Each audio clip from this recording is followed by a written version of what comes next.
Gara-gara kasus keracunan MBG, Pak Deddy langsung turun tangan untuk mengaudit sebenarnya ini tuh kenapa katanya ya. Tapi menurut pendapat saya ini bisa benar, bisa salah, tapi lebih bagus juga untuk dijadikan bahan pertimbangan ya Pak. Karena waktu itu saya juga pernah ditawari untuk mengelola MBG ini.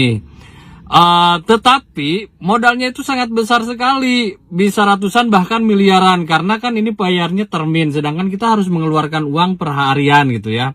Nah, karena dari sisi catering, teman-teman saya yang catering, yang pemuka jasa makanan itu pada mundur karena ini modalnya nggak ada. Dan kalau misalkan ini yang menanganinya catering, untuk masalah keracunan ini bisa lebih diminimalisir ya, karena mereka lebih tahu F&B itu kayak gimana gitu ya. Makanannya tidak terlalu banyak makanan basah dan makanan kering. Ya intinya kalau di bahasa Sunda mah ada canoli ya. Nah mereka yang kerja sebagai canoli itu mengerti bagaimana cara manajemen waktu dan makanan, dan juga pokoknya punya banyak pengalaman di bidang percateringan lah. Karena permodalan itu banyak diantaranya teman-teman saya yang punya catering itu pun mundur. Nah yang masuk siapa? Yang masuk itu banyak pengusaha yang tidak mengerti F&B. Jadinya jangankan ya yang awam baru terjun di catering, orang catering yang lama aja ini butuh pengalaman untuk mendistribusikan, untuk melayani, untuk memasak ribuan makanan dalam jumlah besar makanan sehari-hari gitu. Nah ini apalagi ini yang tidak punya pengalaman, karena mereka memang semuanya ngedadak,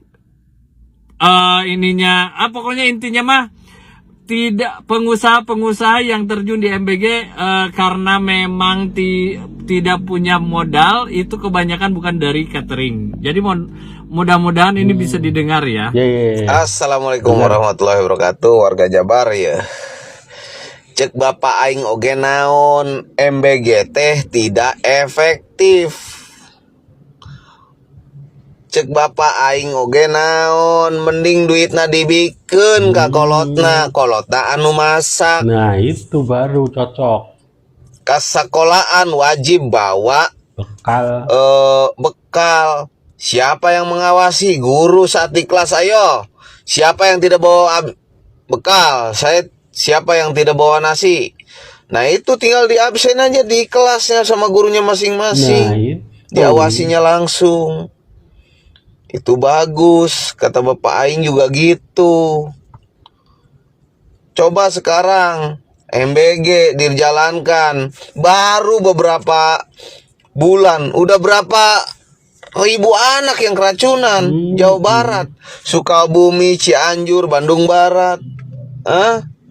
Itu anak-anak itu generasi penerus bangsa ya, yang harus dijaga. Ini malah diracunin.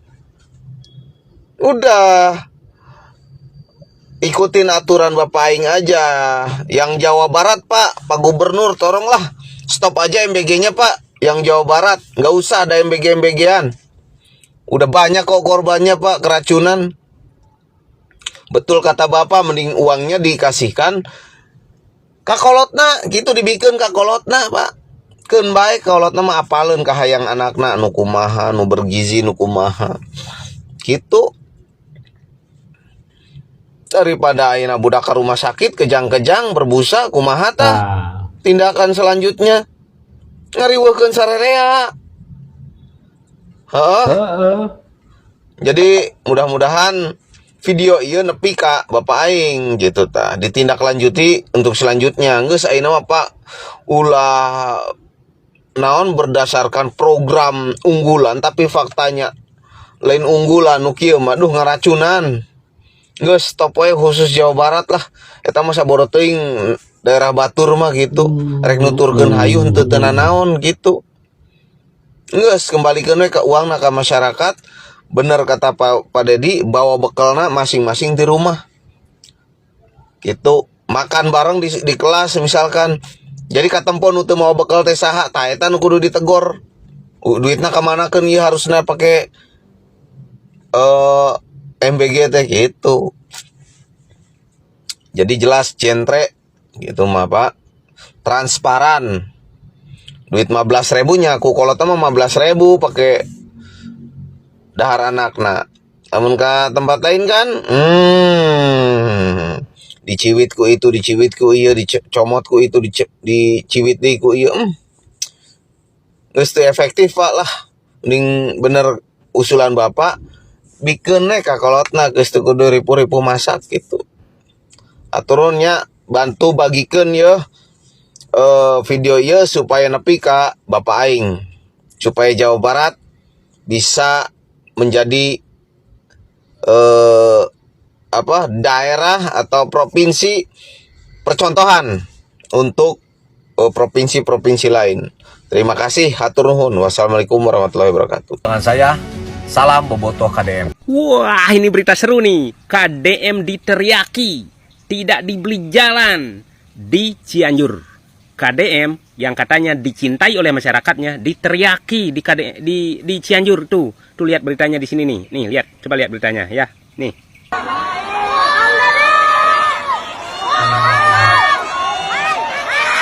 Beritanya kan? Nah, beliau diteriaki. Bapak aing, Ternyata warga Cianjur begitu cintanya terhadap Kang Deddy Mulyadi. Sampai-sampai, aduh sulit berjalan, sulit bergerak. Gara-gara terlalu banyak, terlalu antusias warga Cianjur menyambut kedatangan Kang Deddy Mulyadi. Siapa sangka segitu cintanya ya. Pokoknya Kang Deddy Mulyadi sehat terus. Doa kami bersamamu. Semoga semangat perjuanganmu bisa menular ke pejabat-pejabat yang lainnya. Sehat selalu ya Kang Deddy Mulyadi. Doa kami bersamamu. Di Facebook gue lihat ada video yang tulisannya kayak gini. Jika Deddy Mulyadi jadi presiden, maka Papua tidak jadi meminta untuk merdeka. Karena rakyat Papua melihat bahwa cuman Deddy Mulyadi yang pantas jadi pemimpin. Tegas, sayang rakyat, dan peduli pada rakyat. Itu. Ya, yang gue tahu orang Papua itu tulus. Orang Papua itu apa adanya. Kenapa gue bilang gini? Karena dulu gue punya anak angkat dari Papua, bukan cuma satu, ada beberapa. Dan sampai sekarang hubungan kami baik, hubungan dengan orang tuanya baik. Malahan waktu gue digusur, tahun 2020 rumah gue digusur, omnya meminta agar gue dan keluarga pindah ke Papua, di Merauke, lokasi mereka di Merauke. Dan mereka akan menyiapkan lahan untuk bercocok tanam sebanyak 2 hektar dan satu buah rumah besar. Dan dia juga mengatakan, selama kebun gua belum menghasilkan itu semua biaya kehidupan kita dijamin. Lalu jika gue bilang oke, siap, mereka akan menjemput. Omnya akan langsung menjemput ke Bogor untuk membawa kami sekeluarga ke Papua. Dan kebenaran memang omnya itu orang berada. Jadi gue tahu bukan cuma orang Papua yang pernah gue sekolahin ya waktu SD, ada juga yang dari Flores. Gitu. Karena apa? Karena gue itu memang orangnya ya kayak gitu. Kalau gue udah sayang ya sayang gitu. Jadi mereka juga sayang banget sama gue. Benar-benar Papua itu benar-benar. Jadi saat mereka meminta Kang Deddy jadi presiden itu tidak main-main. Mereka mengatakannya dengan tulus. Karena apa? Karena memang Kang Deddy yang mereka anggap pantas untuk memimpin Indonesia itu. Benar-benar. Dah. Pokoknya mah ya. Papua aja sudah mengakui. Terus ada lagi yang komentar dari Batak juga sudah mengakui Kang Deddy. Semua dari luar juga udah mengakui. Tapi kenapa dari Jawa Barat sendiri ada warganya yang malahan menghujat Kang Deddy itu kan? Tapi apapun lah, pokoknya mas semua yang lu bilang soal Kang Deddy terserah. Karena buat gue pribadi tetap Kang Deddy bapak aing kadede aing Jawa Barat mak. Kenapa pembenci KDM nggak semakin panas kalau ngelihat kayak gini? Ya, lihat, masih sanggup kalian bertahan? Masih kuat mental kalian? Semakin hari KDM itu dicintai masyarakat. Semakin hari KDM itu selalu dielulus masyarakat. Kenapa? Pak KDM itu kerja dengan hati. Pak KDM itu kerja buat rakyat.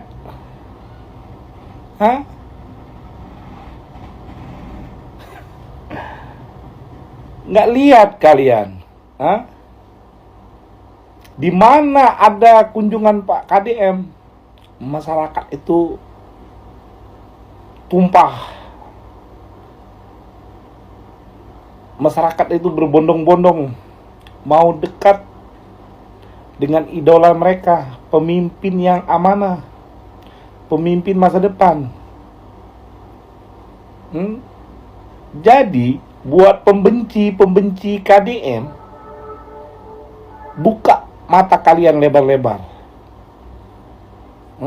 Pasang telinga kalian, lihat.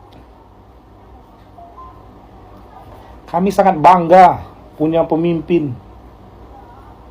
yang selalu dekat masyarakat, pemimpin yang selalu ngerti kemauan masyarakat. Itu baru pemimpin. Ya. Awas, jangan panas. Nanti stroke. Salam akal sehat. KDM.